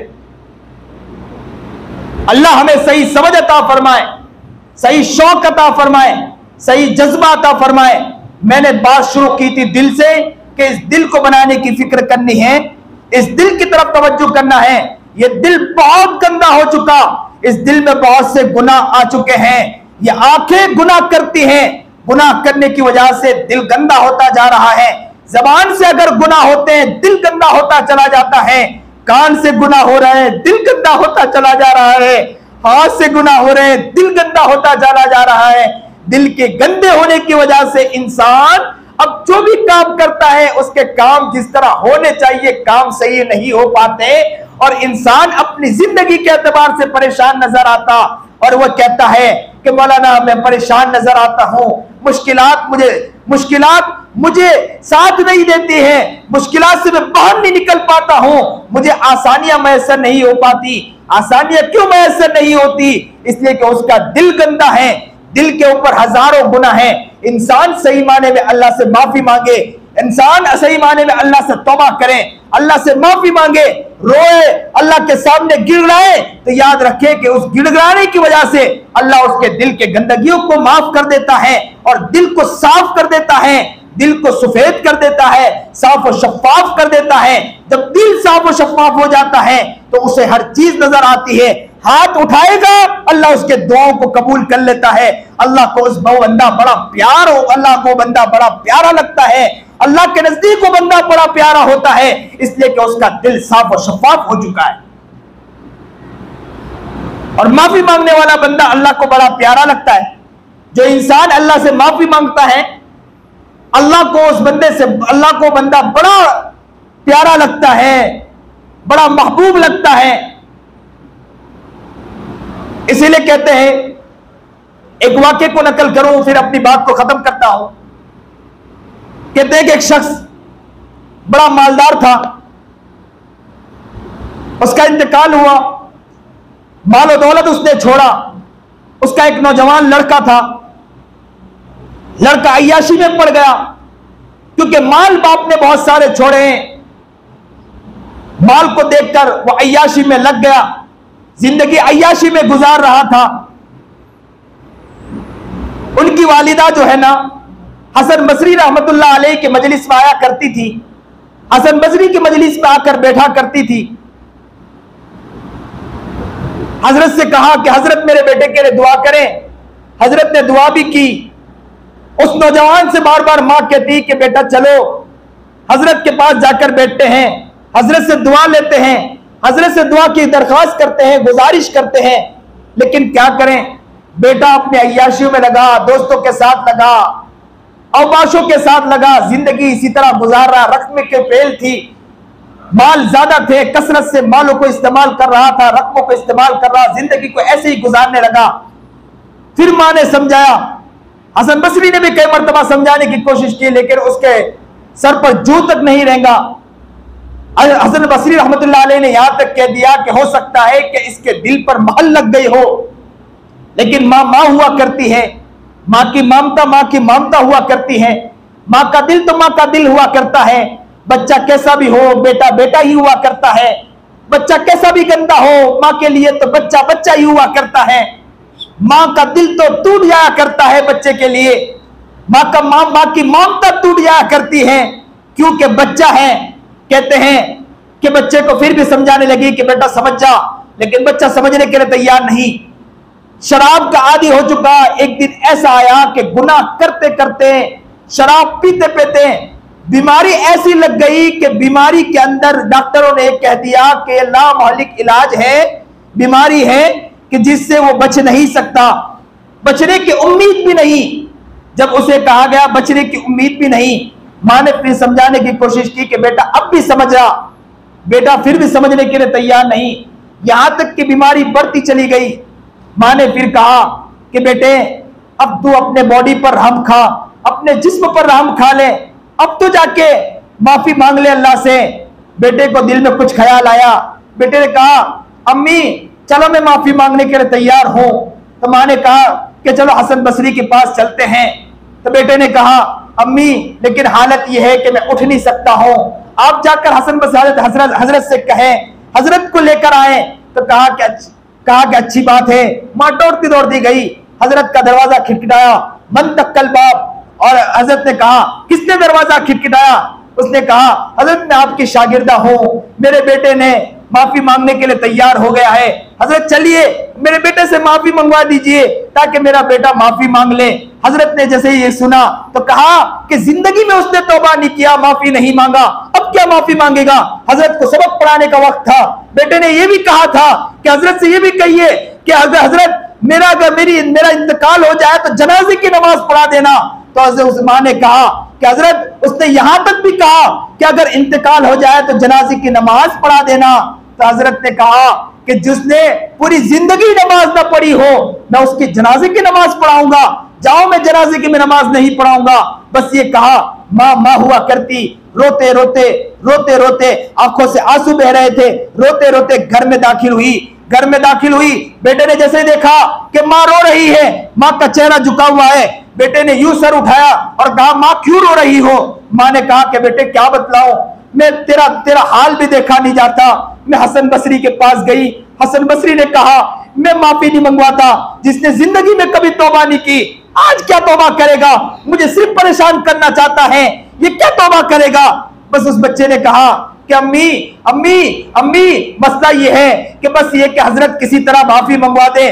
तो उस मां ने कहा बेटे हजरत तो लगता है कि आएंगे नहीं, और तेरे हाल पर देखकर मुझे तरस आता है कि तूने ऐसी क्या जिंदगी बनाई कि जिस जिंदगी के बनाने की वजह से हजरत भी आने के लिए तैयार नहीं। बच्चे के दिल में ये बात चुभ गई, ज़ारो कतार रोने लगा और कहने लगा मां मुझे सांस धीरे धीरे आ रही है, सांस मेरी उखड़ रही है, मेरी सांस उखड़ रही है, मैं बर्दाश्त नहीं कर पा रहा हूं। फिर क्या कहा उस बच्चे ने? ये कहा अम्मी आप एक मेरी वसीयत सुन ले, मेरे सांस निकल रही है, मैं एक दो वसीयत करना चाहता हूं।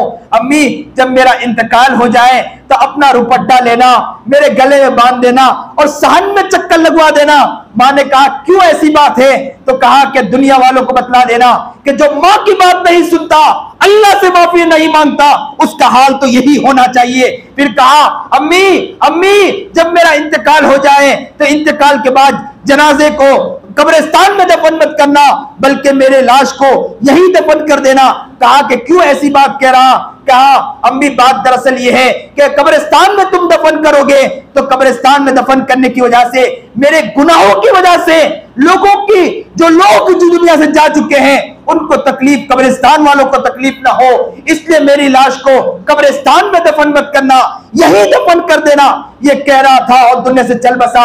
अल्लाह को ये अदा इतनी पसंद आई, कहते हैं कि थोड़ी देर न गुजरी मां सोच ही रही थी कि दुपट्टा निकालूं, वो मेरे बेटे की वसीयत को मैं मानूं, बस ये सोच ही रही थी, कपकपा रही थी कि अचानक किसी ने दरवाजा खटखटाया। मां ने कहा मंदक्कल बाप, किसने दरवाजा खटखटाया?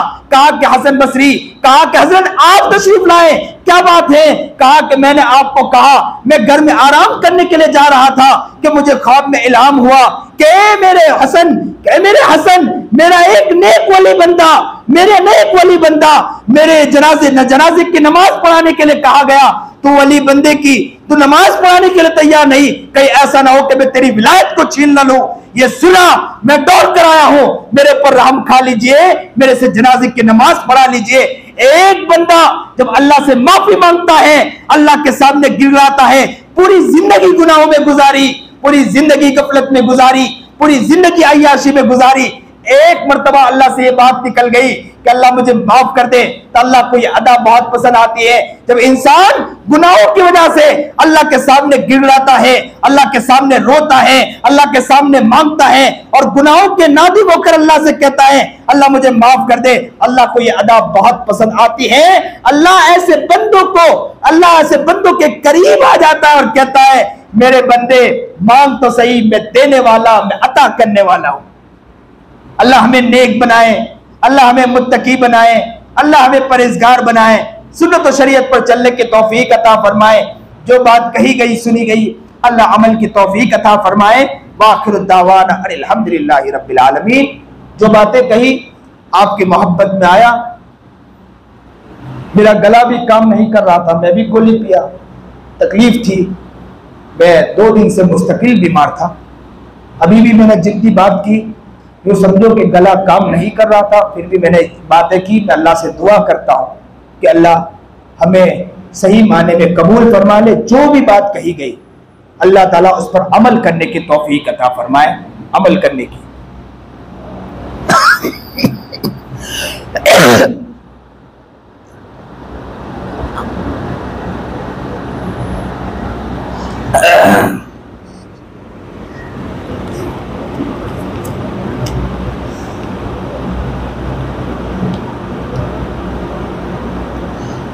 मदरसा तालीमुल बुरहानपुर के उस्ताद हज़रत मौलाना सलीम साहब बीमार हैं और फलाए दारैन तर्केश्वर के उस्ताद हज़रत कारी नज़ीर साहब हटोरवी बीमार हैं। उनका भी ऑपरेशन हुआ है और माशाअल्लाह काफ़ी कामयाब रहा है, उनके लिए भी दुआ फरमाएं। और जो भी लोग बीमार हैं उनके लिए भी ख़ास दुआ फरमाएं। कितने और भी बेचारे उम्मत में ऐसे ऐसे लोग होंगे जो बीमार होंगे, हमें उनके लिए भी दुआ करना है। थोड़ी देर के लिए सर झुका ले, अपनी आंखों को बंद कर ले, अल्लाह की तरफ मुतवज्जे हो जाए।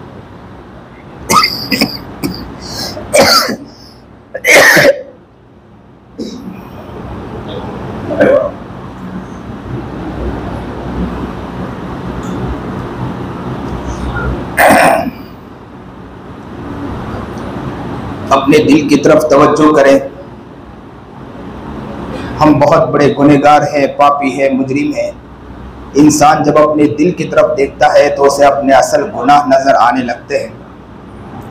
हमें सोचना है कि हम कितने बड़े गुनहगार हैं, पापी हैं, हमने कितने गुनाह किए हैं, अल्लाह को कितना नाराज किया है। एक इंसान जब किसी को नाराज करता है तो सर उठा के नहीं जाता बल्कि सर झुका के जाता है। अगर बादशाह को नाराज किया तो बादशाह के पास सर उठा के नहीं जाता बल्कि सर झुका के जाता है। आज हमने बहुत बड़े बादशाह यानी हमारे रब को हमने नाराज किया है, तो आज हम सर उठा के नहीं सर झुका के अल्लाह के पास बैठे हैं। हमें सोचना है कि हम कितने बड़े गुनहगार हैं। इस दिल में हजारों गुनाह करके बैठे हैं हम। ये दिल हमारा गंदा है। इस दिल को अगर खोला अल्लाह के सामने, अल्लाह ने अगर देखा, कहा कि कैसा दिल लेकर आया है, और अगर अल्लाह ने कह दिया कि खुदूहु फगुल्लू तुम्मल जहीम सल्लू तुम्म फी सिलसिलतिन दरउहा सबऊना दिरान फस्लुकू, इसे पकड़ो, जंजीरों में जकड़ो, उठा के जहन्नम में फेंक दो। हमारा कोई नहीं होगा वहां, हमारा कोई नहीं होगा वहां। हमारी माँ भी वहां खड़ी होगी, हमारी बहन भी वहां खड़ी होगी, हमारा भाई भी वहां खड़ा होगा, कहेगा ए मेरा भाई तू बहुत अच्छी अच्छी बातें किया करता था, आज तुझे जहन्नम में उठा के फेंका जा रहा है। बहन कहेगी भाई, माँ कहेगी बेटा, ओ मेरा बेटा, ओ मेरा लखते जिगर, मैं तुझसे बहुत प्यार करती थी, मैं तुझे बहुत अच्छा मानती थी, मैं समझा करती थी कि तू बहुत नेक है, लेकिन आज तुझे जहन्नम में उठा के फेंका जा रहा है। वहां कोई हो ना हो, लेकिन मेरे आका इनामदार जनाबे सरकार दो आलम सल्लल्लाहु अलैहि वसल्लम हो गए। अल्लाह के रसूल ने अगर ये कह दिया, ओ मेरा उम्मती देख तो सही, मेरे पेट पर पत्थर बंधे थे, मैं तेरे खातिर, मेरे पैर में वरम आ चुका था, मैं रातों को रोता था कि उम्मती उम्मती, अब तूने क्या कर दिया। मेरे नबी का दिल टूट जाएगा, मेरे नबी का दिल जख्मी हो जाएगा। कल क़यामत के दिन हमें अगर जहन्नम में फेंका जा रहा हो, मेरे नबी तड़प जाएंगे, मचल जाएंगे। क्या हमने अपनी जिंदगी को बनाया है? हमने अपनी जिंदगी को कितने गुनाह की तरफ लगाया है। ए इंसान तू कहां जा रहा है? ए इंसान तू किस तरफ जा रहा है? ए इंसान तुझे क्या हो गया? क्या तुझे मरना नहीं है? क्या कब्र करीब नहीं है? क्या तुझे मनो मिट्टी के नीचे उतारा नहीं जाएगा? क्या तुझे नहलाया नहीं जाएगा? तुझे गुस्ल नहीं दिया जाएगा? तुझे कांधे पर उठाया नहीं जाएगा? क्या तुझे जनाजा नहीं पहनाया जाएगा? तुझे जनाजे की नमाज नहीं पढ़ाई जाएगी? ए इंसान, क्या तुझे मनो मिट्टी के नीचे नहीं उतारा जाएगा? क्या तुझे बुलाने वाले नहीं बुलाएंगे? एक दिन वो होगा, सब तुझे बुला देंगे। ए इंसान, तुझे क्या हो गया? अब भी गुनाहों की तरफ तू लगा हुआ है। ए इंसान, कब तक तू गुनाह करता रहेगा? कब तक गुनाह करता रहेगा? कब तक गुनाह करता रहेगा? कब तक ये गफलत वाली जिंदगी गुजारता रहेगा? दिल की तरफ हम सही तवज्जो करेंगे तो हमारा दिल हमें ये खुद बतलाने पर मजबूर होगा कि हम बहुत गुनहगार हैं।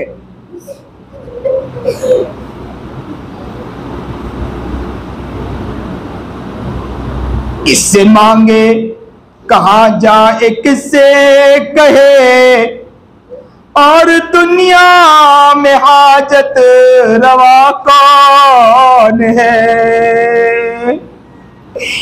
किससे मांगे, किससे मांगे? सही माने में हम किससे मांगे? कहां जाएंगे, किधर जाएंगे? किससे मांगे, कहां जाए, किससे कहे, दुनिया में और हाजत रवा कौन है? सबका दाता है तू, सबको देता है तू, सबका दाता है तू, सबको देता है तू, तेरे बंदों का तेरे सिवा कौन है? सबका दाता है तू, सबको देता है तू, तेरे बंदों का तेरे सिवा कौन है? कौन मकबूल है, कौन मरदूद है? कौन मकबूल है, कौन मरदूद है? बेखबर, क्या खबर तुझको, क्या कौन है? जब तू लेंगे अमल, जब तू लेंगे अमल सबके मीज़ान पर, जब तू लेंगे अमल सबके मीज़ान पर, तब खुलेगा कि खोटा खरा कौन है? जब तू लेंगे अमल सबके मीज़ान पर, तब खुलेगा कि खोटा खरा कौन है? ए फकीर इसको तू फजल बारी समझ, ए फकीर इसको तू फजल बारी समझ, वरना तेरी तरफ देखता कौन है? सही माने में अल्लाह का फजल समझे, वरना हमारी तरफ देखने वाला कोई नहीं है। कोई ऐसा भी नहीं कि हमारी तरफ देखे। अगर गुनाह अल्लाह हमारा खोल कर सबके सामने रख देना तो कोई हमें देखने वाला भी नहीं। ए फकीर इसको तू फजल पारी समझ वरना तेरी तरफ देखता कौन है।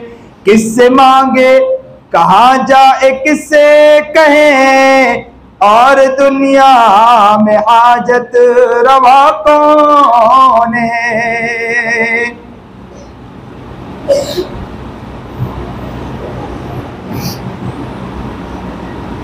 अल्लाह अल्लाह अल्लाह अल्लाह अल्लाह अल्लाह अल्लाह।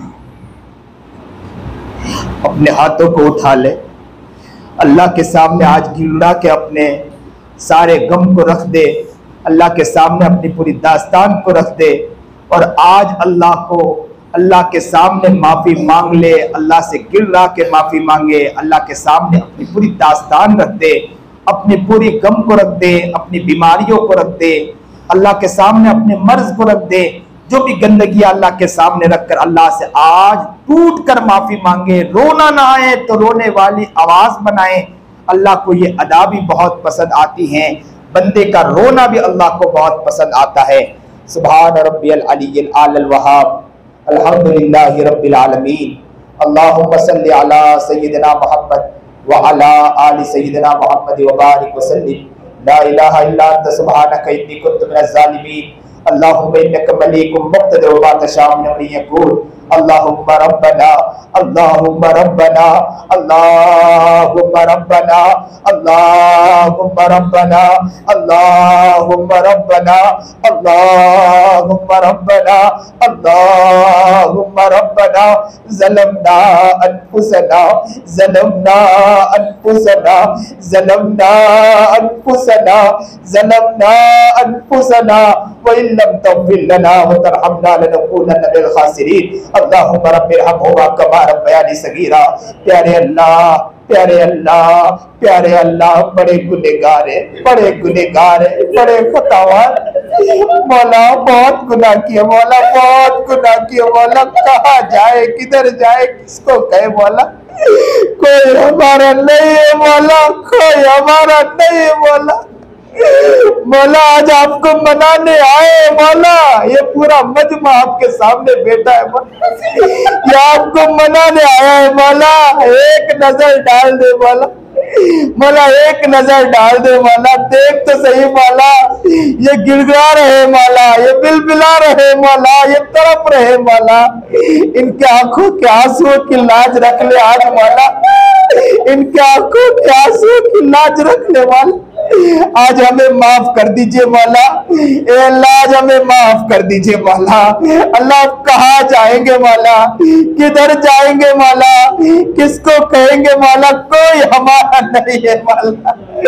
अल्लाह तेरे एक निगाह की बात है, हमारी जिंदगी का सवाल है। लुट गए पिट गए मौला, शैतान ने हमें हर जगह से लूट लिया है मौला, कोई नहीं है मौला। अल्लाह अल्लाह आज माफ कर दीजिए मौला। अल्लाह माँ भी मोहब्बत किया करती है मौला, माँ के सामने जब बच्चा माफी मांगे ना तो माँ माफ कर दिया करती है मौला। बच्चा अगर बिलबिलाए तो माँ माफ कर दिया करती है मौला। आप तो 70 माओं से ज्यादा रहम खाने वाले हैं मौला। अल्लाह हम भी आपके सामने रो रहे मौला, अल्लाह माफ कर दीजिए मौला। अल्लाह अगर बच्चा माँ को तमाचे मारे ना तो माँ माफ कर दिया करती है। बच्चा अगर माँ को तमाचे मारे, यहाँ तक कि अगर उसके सामने लात भी मार दे मौला, माँ अगर चाहे गुस्से में आ जाए। इब्ने कय्यिम कहते हैं कि एक मर्तबा मैं देख रहा था, एक माँ अपने बच्चे को मारते मारते धक्के मार के घर से बाहर निकाल दिया और कहा कि इस घर की तरफ कभी नजर उठा के मत देखना, इस घर की तरफ कभी निगाह उठा के मत देखना, इस घर की तरफ कभी आना भी मत। कहते हैं इब्ने कय्यिम, मैं इस बच्चे को देख रहा था कि बच्चा करता क्या है। बच्चा थोड़ी दूर गया, आंखों से आंसू आ गए, फिर पलट कर आ गया, दरवाजे के मुंडेर पर आकर बैठ गया और वहीं पर उसको आंख लग गई। माँ ने काफी देर के बाद दरवाजा खोला, बच्चे को देखा, गुस्से में तो पहले से थी, धुतकारा और कहा मैंने तुझे कहा था कि इस घर की तरफ कभी निगाह उठा के मत देखना। बच्चे ने सर उठाया, माँ की तरफ देखा, आंखों से आंसू जारी हो गए। कहने लगा माँ मैं चला तो गया था, मैंने सोचा था कि किसी के घर में झाड़ू दे दूंगा, मुझे खाना मिल जाएगा, किसी के घर में मैं कुछ काम कर दूंगा, मुझे रहने की जगह मिल जाएगी, मैंने सोचा। लेकिन मेरे दिल में ख्याल आया कि दोस्त तो मुझे हजारों मिल जाएंगे, यार तो मुझे हजारों मिल जाएंगे, लेकिन मुझे मेरी मोहब्बत करने वाली माँ कहाँ मिलेगी। माँ ये सोचकर फिर लौट कर आया हूँ। माँ ने जब ये सुना तो अपने बाहों को फैला दिया, कहा ओ मेरे लाल, ओ मेरे लखते जिगर, ओ मेरे दिल के टुकड़े, ओ मेरे दिल के कलेजे, आ जा जा, तेरे दिल में ख्याल है तो मैं तुझे अपने सीने से लगाती हूँ, मैं तुझे अपने बाहों में सुलाऊंगी, मैं तुझे अपने गोद में सुलाऊंगी, ओ मेरे दिल के टुकड़े आ जा। ए अल्लाह हम भी बहुत दूर निकल चुके थे मौला, हमने सोचा था कि तिजारत करके अपनी जिंदगी गुजार लेंगे, हमने सोचा था कि कारोबार करके अपनी जिंदगी गुजार लेंगे मौला, यार तो हजारों मिल जाएंगे, दोस्त तो हजारों मिल जाएंगे, लेकिन मोहब्बत करने वाला रब कहाँ मिलेगा। अल्लाह अल्लाह लौट कर आए मौला, अल्लाह तू धक्के भी मार दे यहां से नहीं जाने वाले मौला, अल्लाह निगाह डाल दीजिए, हमें माफ कर दीजिए मौला। अल्लाह इस मजमे की तरफ एक नजर डाल दीजिए मौला, ये रो रहा है मौला, ये तड़प रहा है मौला, इसके रोने को देख लीजिए मौला। इतना बड़ा मजमा रोते रोते मौला अगर कहीं चला जाए ना मौला तो लोग भी रहम खा लेंगे मौला, कहेंगे कि इतना बड़ा मजमा रोते रोते आ रहा है मौला। अल्लाह मेरे अल्लाह, ओ मेरे अल्लाह, अल्लाह अल्लाह इस मजमा का वास्ता देकर कहता हूं कि अल्लाह मुझे भी नेक बना दे मौला, मुझे भी मुत्तकी बना दे मौला, मुझे भी परहेजगार बना दे मौला, हम सबको नेक बना दे मौला, हम सबको मुत्तकी बना दे मौला, परहेजगार बना दीजिए मौला, सुन्नत और शरीयत पर चलने की तौफीक अता फरमा दीजिए मौला, आशिक रसूल बना दे मौला, दीवाने रसूल बना दे मौला, महबूब का दीवाना बना दे मौला। नबी की सुन्नत हम तोड़ते हैं मौला, नबी की अल्लाह सीरत को हम तोड़ते हैं मौला। मेरे नबी ने हमारे खातिर बहुत तकलीफ उठाई है मौला, बहुत तकलीफ उठाई है मौला, अल्लाह पूरे खानदान ने तकलीफ उठाई है मौला, क्या जवाब देंगे अल्लाह के रसूल के सामने मौला। अल्लाह अल्लाह अल्लाह एक मर्तबा अबू बकर घर से निकले, उमर सामने से निकले, उमर के पेट में खाना नहीं गया। अबू बकर ने पूछा उमर क्यों निकले हो, तो कहा पेट में खाना नहीं गया। अबू बकर से पूछा क्यों निकले हो, कहा पेट में खाना नहीं गया, भूख लगी है। अल्लाह के रसूल निकले, कहा कि अबू बकर उमर क्यों आए हो, कहा कि पेट में खाना नहीं गया। अल्लाह के रसूल ने अपने शिकन मुबारक से चादर मुबारक को हटाया, देखा कि दो पत्थर बंधे थे। अल्लाह के रसूल ने कई दिन गुजर गए, मेरे पेट में भी खाना नहीं। अल्लाह के रसूल ने दोनों के कंधे पर हाथ रखा और लेकर अबू अय्यूब अंसारी के घर की तरफ बढ़े। दरवाजा खटखटाया, औरत ने कहा कि किसने दरवाजा खटखटाया, आका नामदान ने कहा कि मैं मोहम्मद हूँ। औरत ने कहा जल्दी जल्दी दरवाजा खोला, कहा कि अल्लाह के रसूल तशरीफ लाइए, तशरीफ लाइए। और वो औरत दौड़कर खेत की तरफ गई। अबू अय्यूब अंसारी को कहा कि आज हमारे घर में सितारा निकला है, चांद आया है। पूछा कौन आया है, मोहम्मद अरबी आए हैं, आज हमारे घर में आका नामदान आए हैं। अबू अय्यूब अंसारी ने कहा जाओ जल्दी जल्दी कुछ तैयार करो। जल्दी जल्दी दौड़कर वो औरत आई, जल्दी जल्दी आग और खाना तैयार करने लगी। अबू अय्यूब अंसारी लकड़ी चुनकर आए, जल्दी जल्दी आग जलाया, बकरी जुबा की, सामने लाकर रखा। अल्लाह अकबर कबीरा। जैसे ही रोटी आई, बकरी आई और वो गोश्त का टुकड़ा उठाया, अल्लाह के रसूल ने रोटी के ऊपर रखा। रोटी के टुकड़े पर रखने के बाद कहा अल्लाह अल्लाह अल्लाह, कहा कि मेरी फातिमा को दे दो। कई दिन गुजर गए, मेरी फातिमा के पेट में खाना नहीं गया। अल्लाह फातिमा को हमारी माए क्या जवाब देगी मौला, हमारी औरतें क्या जवाब देगी मौला, हम क्या जवाब देंगे मौला।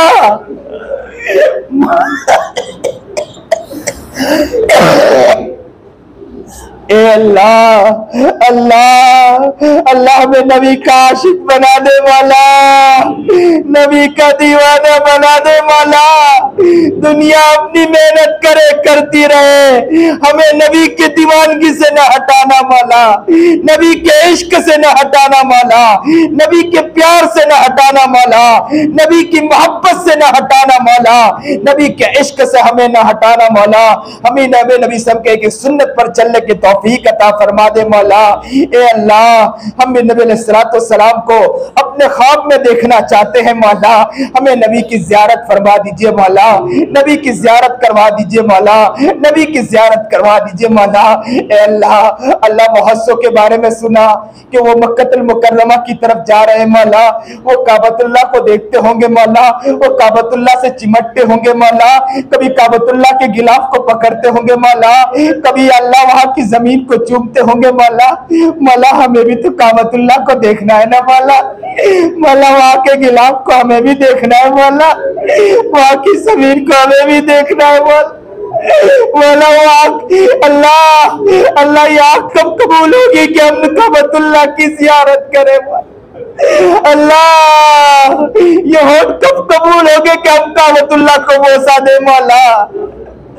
अल्लाह, मैं अल्लाह कबूल कर ले मौला, काबतुल्लाह की ज़ियारत करवा दीजिए मौला। अल्लाह, हमें हज बैतुल्लाह की अल्लाह ज़ियारत नसीब फरमा, अल्लाह हज बैतुल्लाह करवा दीजिए मौला। ए रब्बे करीम उम्रा करा दीजिए मौला, बार बार अपने दर पर बुला लीजिए मौला। नबी अलैहिस्सलाम की अल्लाह ज़ियारत फरमा दीजिए मौला, उनके मरकत पर पहुंचने की तौफीक अता फरमा दीजिए मौला, वहां पहुंचकर अल्लाह सलातो सलाम पेश करने की तौफीक अता फरमा दीजिए मौला। अल्लाह, हमें वो तौफीक अता फरमा दीजिए मौला। अल्लाह, हमारी तमन्नाओं को पूरी फरमा दीजिए मौला, हमें कबूल फरमा लीजिए मौला। जो परेशान हाल उनकी परेशानियों को दूर फरमा मौला, जो मुसीबत ज़दा मुसीबतों को दूर फरमा मौला। अल्लाह, जो किसी भी एतबार से परेशानों को दूर फरमा, कारोबार में परेशानों को दूर फरमा मौला। अल्लाह, दुकान के एतबार से परेशानों को दूर फरमा मौला, खेत के एतबार से परेशानों को दूर फरमा दीजिए मौला, घर के एतबार से बीवी बच्चों के एतबार से परेशानियों को दूर फरमा दीजिए मौला। अल्लाह, कर्ज मुब्तला खजाने गैब से कर्ज पूरा फरमा दीजिए मौला। अल्लाह, जो घर लेने वाले हैं मौला, आफियत के साथ उन्हें घर आफियत के साथ मिलवा दीजिए मौला। कुशादा घर भी अल्लाह आफियत के साथ अता कर दीजिए मौला। जिस किसी का भी घर नहीं हो अल्लाह आफियत के साथ उन्हें घर अता फरमा दीजिए मौला, आफियत के साथ उन्हें घर मिलवा दीजिए मौला। अल्लाह, जो किसी भी एतबार से परेशान है उनकी परेशानियों को दूर फरमा दीजिए मौला। जो तमन्नाएं अल्लाह जायज तमन्नाओं को पूरी फरमा दीजिए मौला। अल्लाह, जो बीमार है शिफाए कामिला आजिला मुस्तकिरा अता फरमा दीजिए मौला, सेहत तंदुरुस्ती अता फरमा दीजिए मौला। जितने लोगों के बारे में दुआओं के लिए कहा उनकी जायज तमन्नाओं को पूरी फरमा। बीमार है तो शिफाए कामिला आजिला मुस्तकिरा अता फरमा मौला। घर के एतबार से परेशानियों को दूर फरमा दीजिए। माँ बाप अगर दुनिया से चले गए या घर का कोई फर्ज चला गया है अल्लाह उनकी मगफिरत फरमा दीजिए, आला दर्जा अता फरमा दीजिए, जन्नतुल फिरदौस में आला मकाम अता फरमा दीजिए मौला। घर अल्लाह, अगर माँ बाप में से कोई मौजूद है अल्लाह उनकी खूब खिदमत की तौफीक अता फरमा दीजिए मौला। माँ की कदर नहीं रही मौला, बाप की कदर नहीं रही मौला।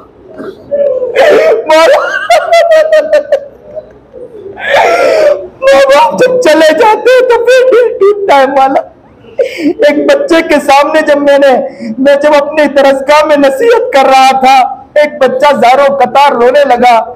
मैंने उस बच्चे से पूछा, बेटे क्यों रो रहे हो?